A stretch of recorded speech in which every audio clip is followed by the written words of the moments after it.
Good afternoon, all of you.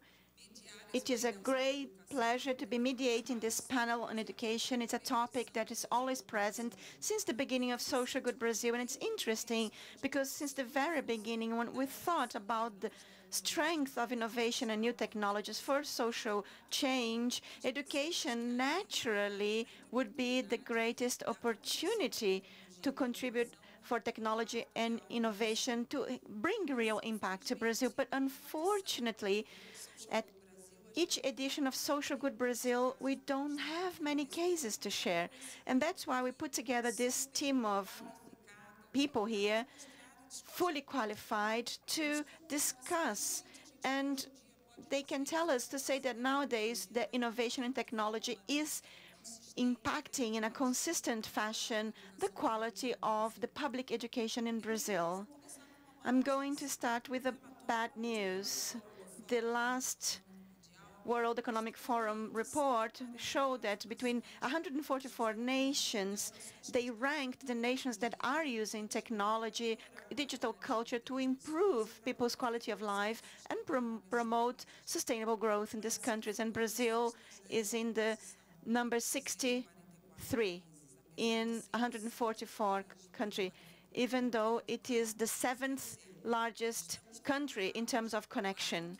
We are networked more than other countries, but we are not using this network, this connection, to improve quality of life and promote sustainable economic development in our country.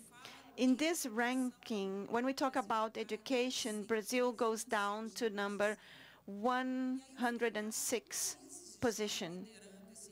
So which countries are actually leading this ranking to improve the public education? Who did I find? Which country? It is a coincidence. The countries that have the leaders of this ranking are the same that lighted the PISA. The greatest Finland, Singapore, and then Sweden.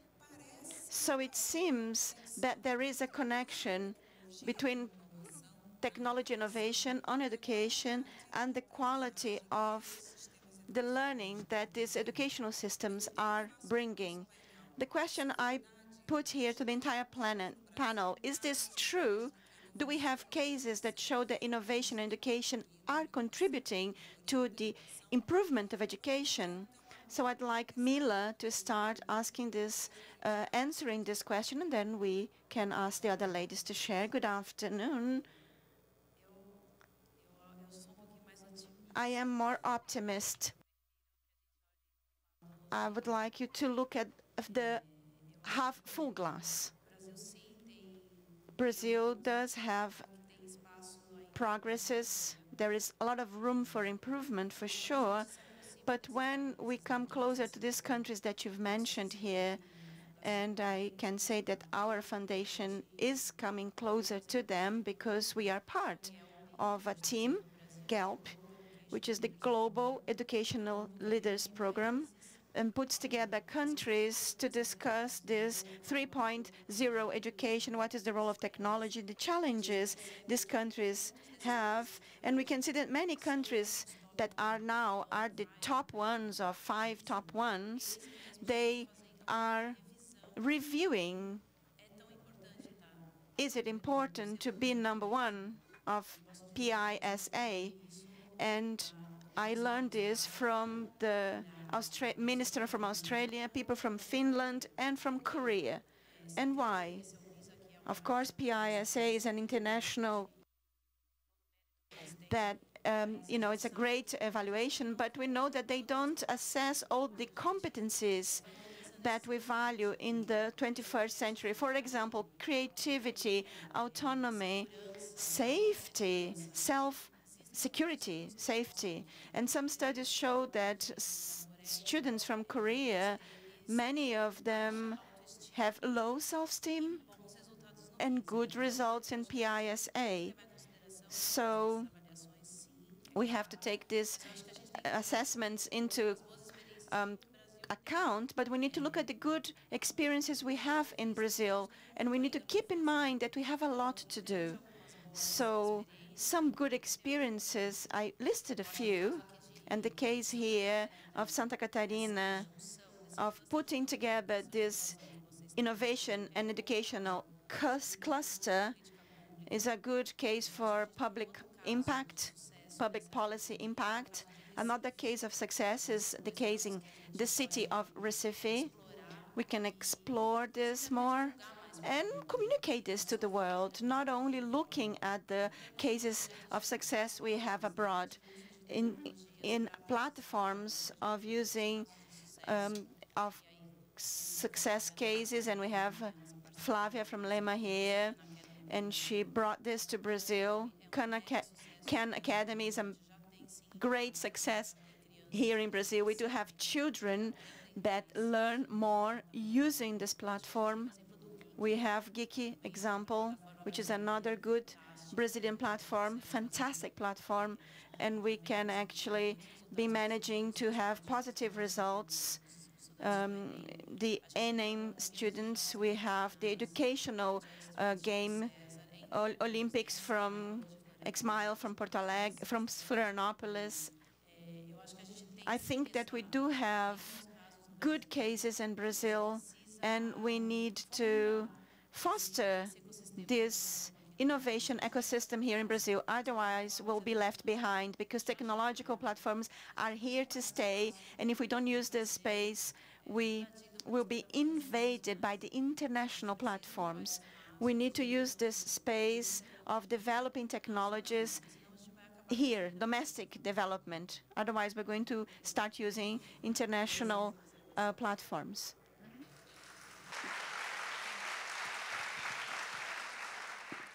Tatiana, Tatiana, you guys from Porvir. Porvir is the radar. It's been researching on all this innovation. I mean, what can you tell us? Good afternoon. Thank you very much for inviting me to be part of this panel.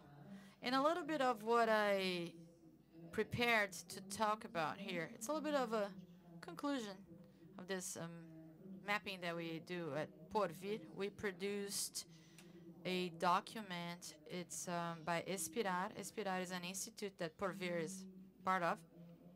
So it's a document to give guidelines to the public networks that wants to implement technologies. And this document has lots of guidelines. And then I have some of the information that I want to share with you. Why should we use these technologies based on the experiences that there are, not systematically, but what happens when we use it. And what we see, it's two things. One, it's about quality, and the other one is equity, which answers a little bit the problems of inequality that we have in Brazil. Why quality? Searchers, social networks, they bring more access to information, and then they get closer to the language of the students, so it's digital, so the learning process is more engaging, more stimulating. So we have virtual labs, enhanced reality, Fab Labs, Fab Lab at school in São Paulo. It's being used by some schools. It enhances the interest of the student because there are games involved, and allows the student to express himself. And now he's the author of the contents. He's not just like sitting there expecting content, waiting for content. So it improves exchange of information.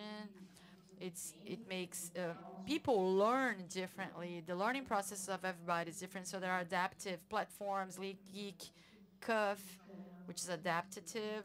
So it gives information to the student, to the teacher, so the teacher can give some individual help. And this guarantees, ensures quality and equity, even for the one who sits in the back of the room. And this is done in real time. There is no test at the end of the semester. So the teacher evaluates the student in real time, making the life of the teacher easier. I mean, so then he has more time to plan his class, and he's a mediator of the learning process. That's quality, okay? But it's also, it explore equity too. There are many free contents at internet, MOOCs. You can have a class with a professor from Harvard, free of charge. People that didn't have this access, this possibility before, now they do. And that increases the social capital of people too. So you can send an email to anybody you want. You can access celebrities. Maybe he's not going to answer, but, you know, you can, and all these things, this helps the teacher's formation too. So, of course, you can extend this discussion. It's important to form a teacher, but these free of charge tools, video classes and so on, they democratize the teacher's formation, the teacher's training. And last but not least, another way of the technology to include people is our tools that make the learning process for students that have deficiencies, for instance, people that can't see. There are many reasons to do that. There are many tools that answer to these challenges. This document that was elaborated, it will keep showing challenges in the public networks. If you're interested, you can go and visit us at porvir.org. Thank you very much. Alais, the Institute CIA has been working with education for so long. What are you thinking in terms of technology for education? Good afternoon to everybody.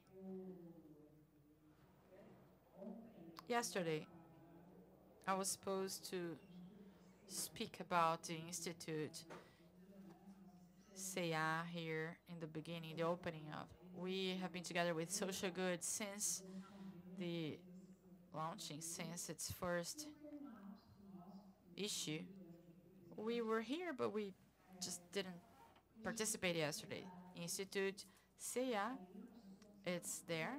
We are supporters, mainly supporters and social investors, but one of our main characteristics is the strategic partnership. So to identify partners that can compose with us projects, actions that will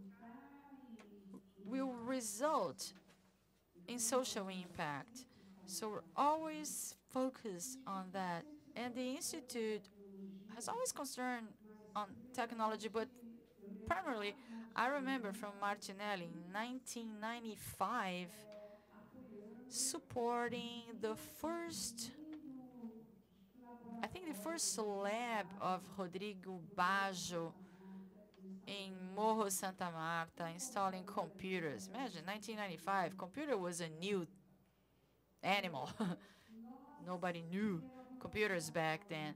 So first we cleaned the house, pretty much, and then we created our knowledge management. We made our institutional content, and then we will have soon the platform available to the public. And our focus has always been education, but always we also worked with social organizations. Next slide, please. Oh, okay.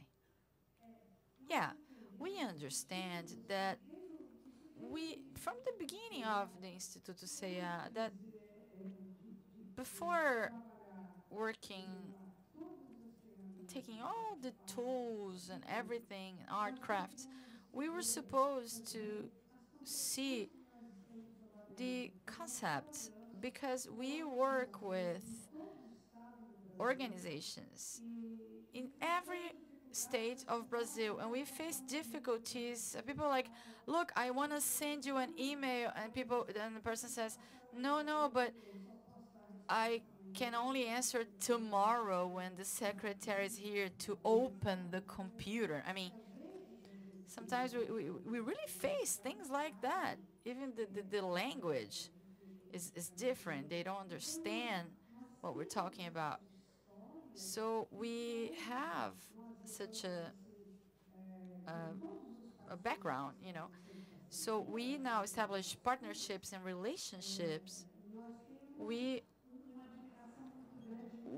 really admire, we appreciate the advance that we've made in all the social organizations, big part of them. I was in Nova Olinda, up north, the city in the state of Ceará, and all the kids of the Foundation Casa Grande, they had their, you know, cell phones and taking pictures and making videos, making films, playing, you know, uploading that at YouTube, made by kids. So I was really glad. One of the things that we've noticed in our journey is that the formation of teachers, that's the crucial part, the crucial problem, you know.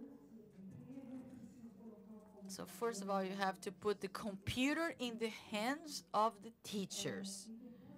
And then, that's first step. And then the second, teachers are too resilient of all this, the amount of information that he's exposed to. So it's a problem, and teacher needs to be trained. So then training courses and this and skill training, but out of context, without him knowing why he's doing that, why he's submitting himself, without meeting his personal demands. So now we're focused our investments in teacher skill training and also in social educators. And then we come to that vision of education in which we value knowledge built up collectively. Knowledge is there, out there in society as a whole, and we have to really own that knowledge, not in a selfish way, but in a very open, explicit way, built up by everybody. Another point that we notice is that we cannot fragment our vision on education. Education has to have this whole view, considering all the sectors, considering all the social, in order to think the practice. Innovation is a consequence of our mindset. We can only innovate once we have a mindset that desires innovation, because we can have platforms, we can have advanced machines, artifacts, but they are useless if our mindset is still deep-rooted in an old that doesn't make any more sense. And we create another thing that we think in our institute was in education, based on studies, research. We tried to invest in education, in the primary education, the 0 to 3 years, in daycares and schools, the primary childhood. And how did we do this? Through the teachers. This is the line we took on to work on this project. And then we created a project together with an organization from Salvador, city of Salvador, called Avante, and it's called a project called Para Lá, Para Cá. You can go to their website for this project, because this project has that objective of bringing quality to the children that are in daycare in schools, but do this of two ways. One is training teachers, and the other is having good material, quality material in these institutions. And then innovation comes there strongly. The innovation on the toys, how they view toys, and so on. But training, we can build a platform of partners with city administrations of municipalities in the northeast of Brazil to gain scale. We wanted to have the networks engaged, and now we have 5 city administrations from the northeast of Brazil, 5 networks of public schools, and we had opportunity for having a trip with the mayors, educational technicians, to know the practice of education in this area. They were very mobilized, and after that we launched a platform of learning where the teacher of this network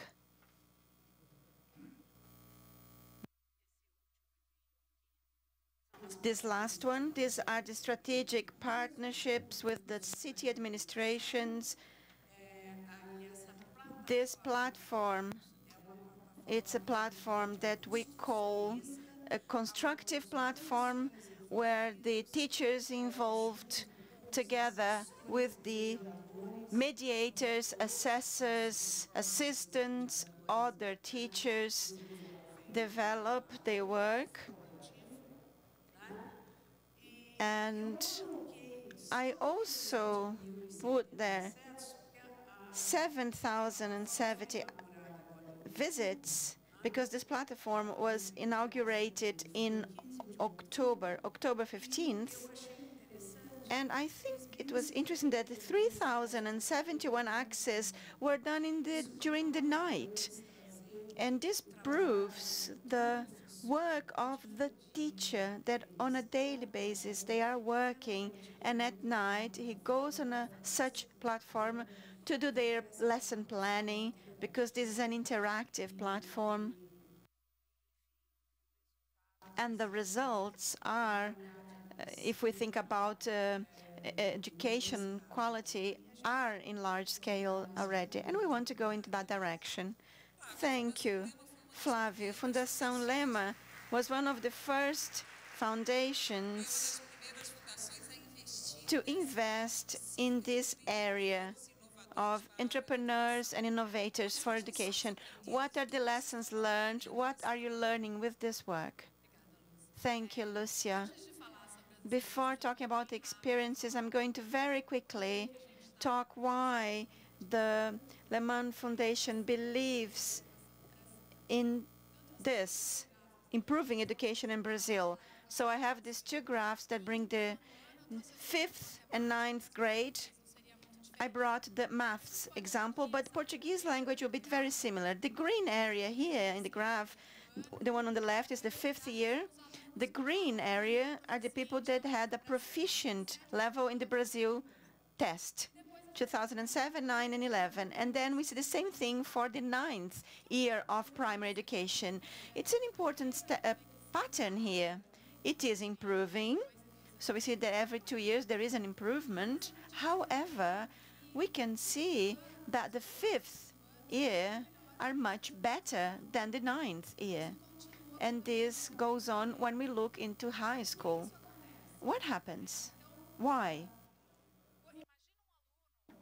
Picture a student in maths, which is the example I'm using. They haven't learned up to 5th year. They've learned add, subtract, divide, multiply, fractions and all that. If they haven't learned that, and they are between these 2/3 years that did not reach, that had poor level results, he won't learn more advanced concepts when they get to the high school.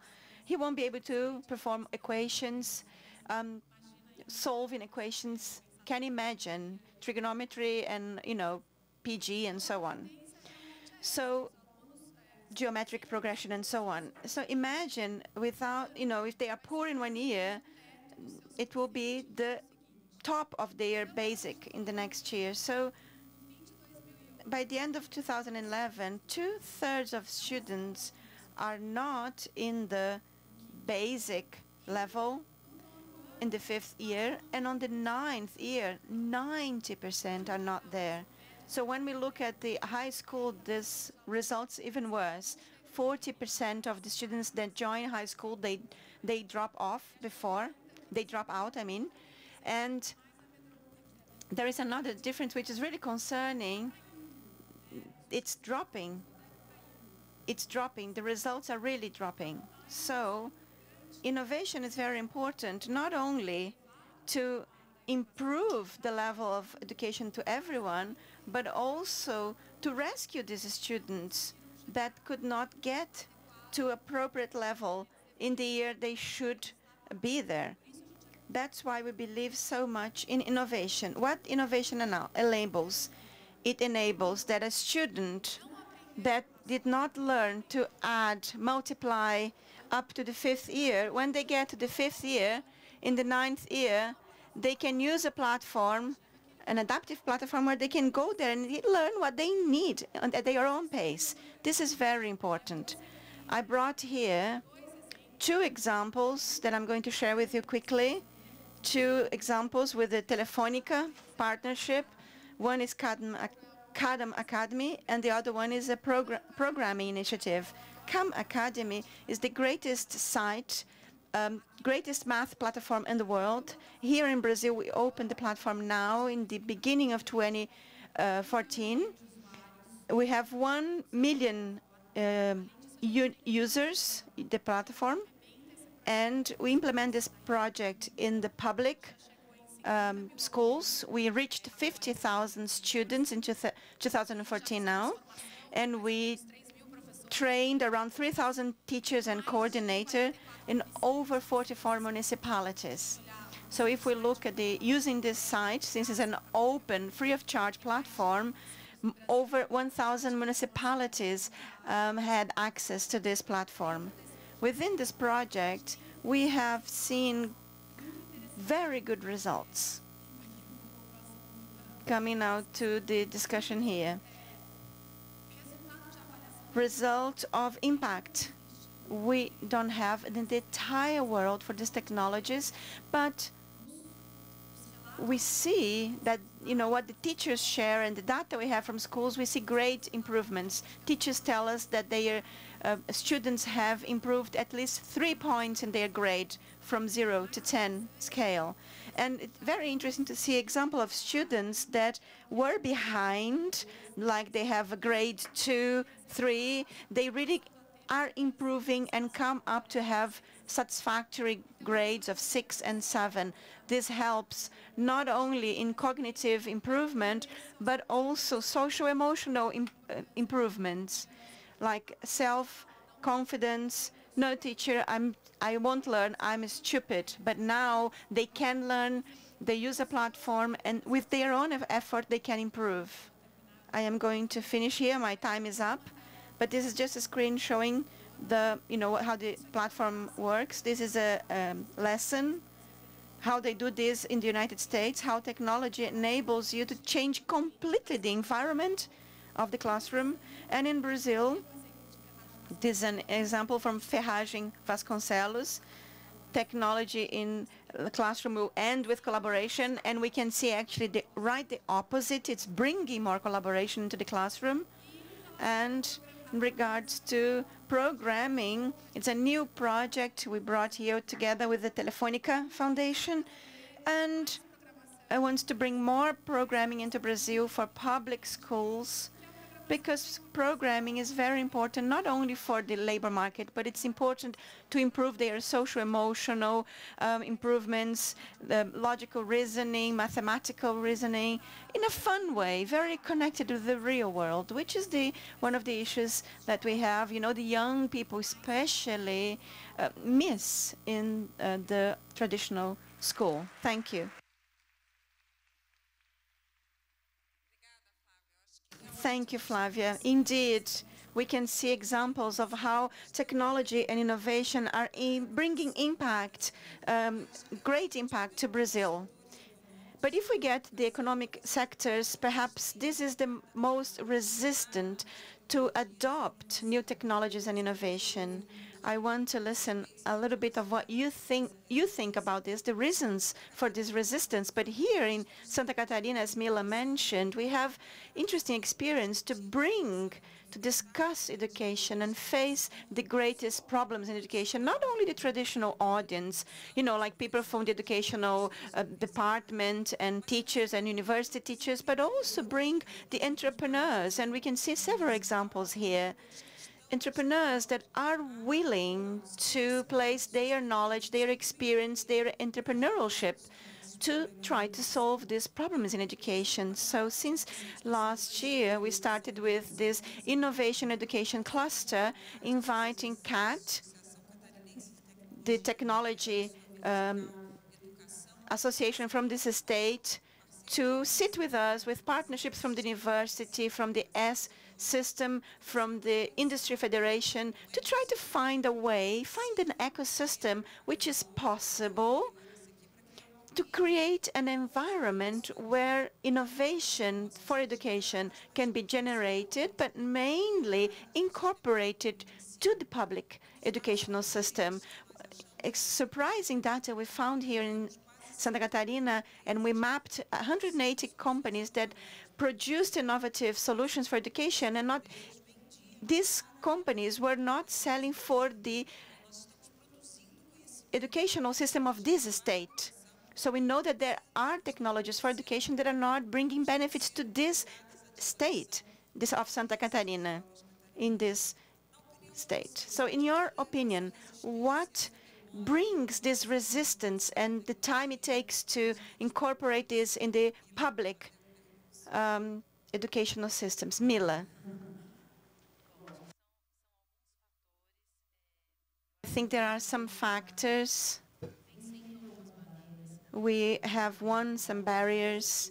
When you go back 10, 15 years ago, when we started talking about using technologies as teachers, teachers were more resistant. Currently, there is resistance, especially where you don't have that teacher that has been included digitally.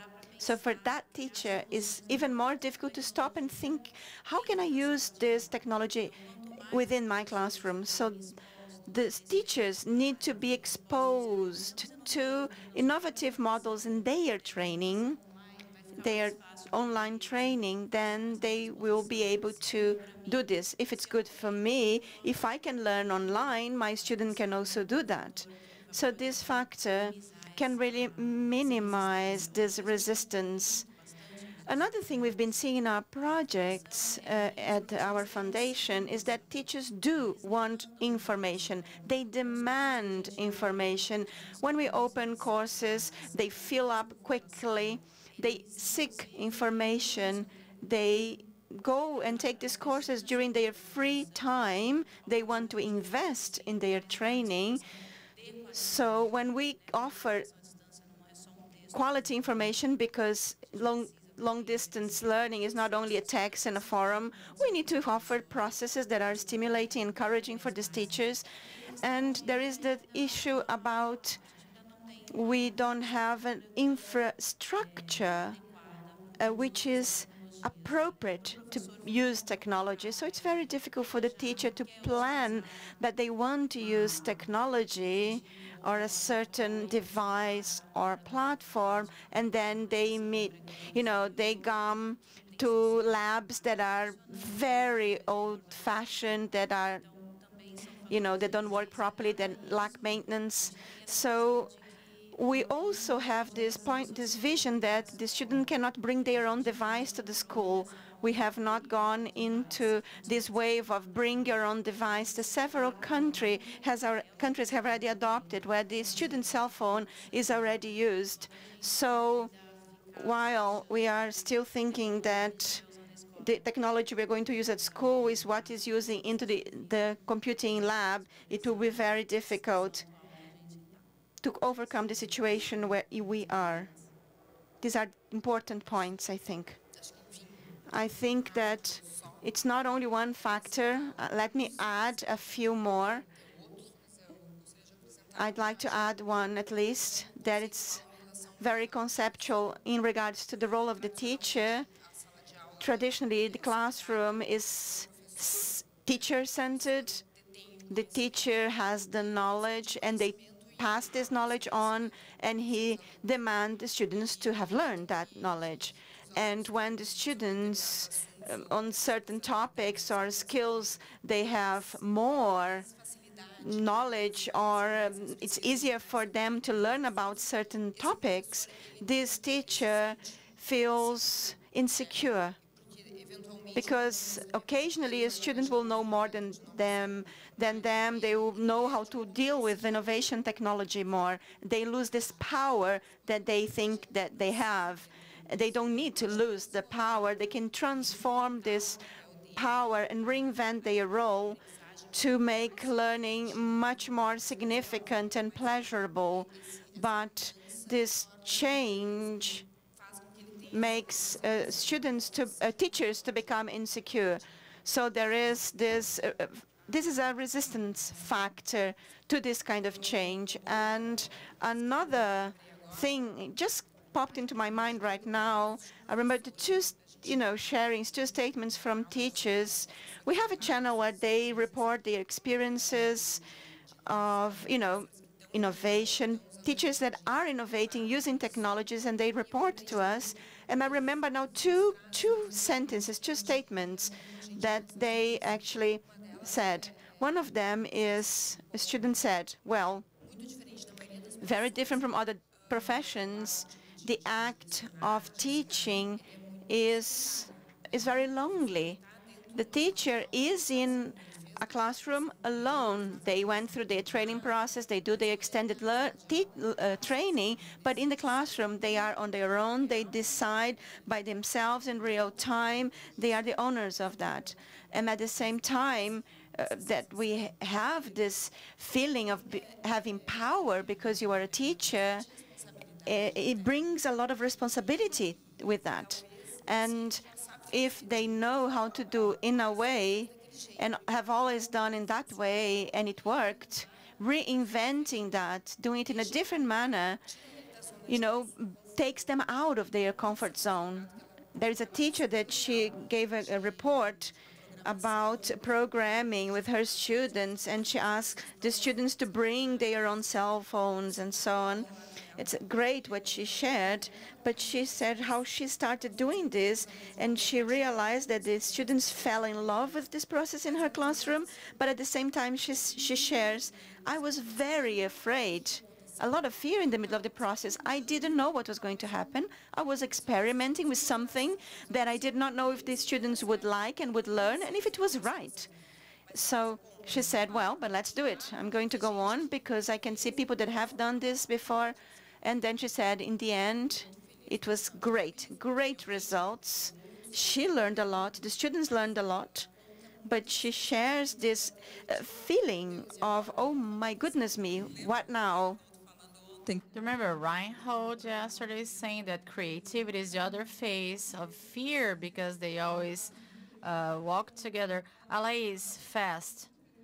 We still have a lot of questions. Well, the teacher needs to use internet. He or she needs to experience the web. I think that's the starting point. And that is supposed to start at college, pedagogy college. If they don't elicit that, if they don't motivate that to teachers, the teacher will reproduce his class the way he learned. Another point is that in his daily life, he does not use internet very much. Does he have a resistance? Is he resilient to that? The resilience comes because of lack of knowledge, lack of use, because when he is willing to mobilize the class room, of course that a lot of people are actually go in front of the computer, any device. This is the first step, but when we make an editorial in which the teachers of Rio de Janeiro, São Paulo, and Natal, and they had to enter a platform in order to fill out forms and answer a questionnaire, the adhesion of São Paulo and Rio was very small and Natal was very big, and this was great. It was a big surprise. Let me try to go very fast. One point that was not touched yet, and I think it's very important that you mentioned, Lucia, is the buying model. There are lots of good products. There's a lot of good entrepreneurs. There is Nicholas from Smile Learning, and it's hard to sell the products to the public networks because the bids is difficult. They have specific products. They cannot enter in the region of the federal governments, just like the school books, have. There's no startup yet that was able to solve this problem in a satisfactory way. So Lemann Foundation, we are worried about this. We will work with entrepreneurs in order to try to solve this problem. And we've been seeing, as far as the resilience of teachers, I see there's a reduction. We did an IBOP research with teachers. We saw that almost 80% of the teachers believe the technology, yes, can help, and they want to use. So formation is important.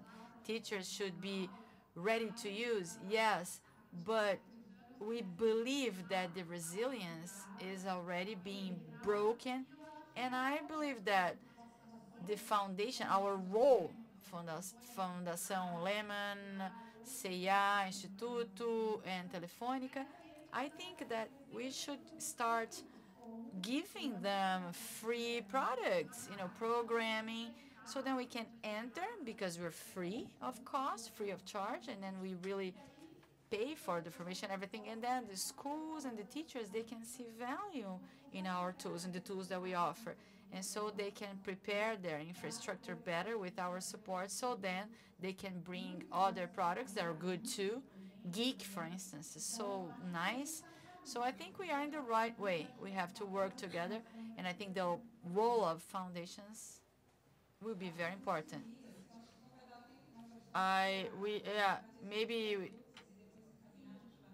Maybe you can this was a very important topic. It was like a trendy topic in the networks. The questions were more about 3 themes. How can we make this arrive in the universities? So where the teacher is actually being formed. Sometimes there's still very traditional subjects at school. Other questions were about how or what do you see, what do you visualize for the future? What would you see next year in our social good lab, as far as innovation initiatives and education? And some people asked about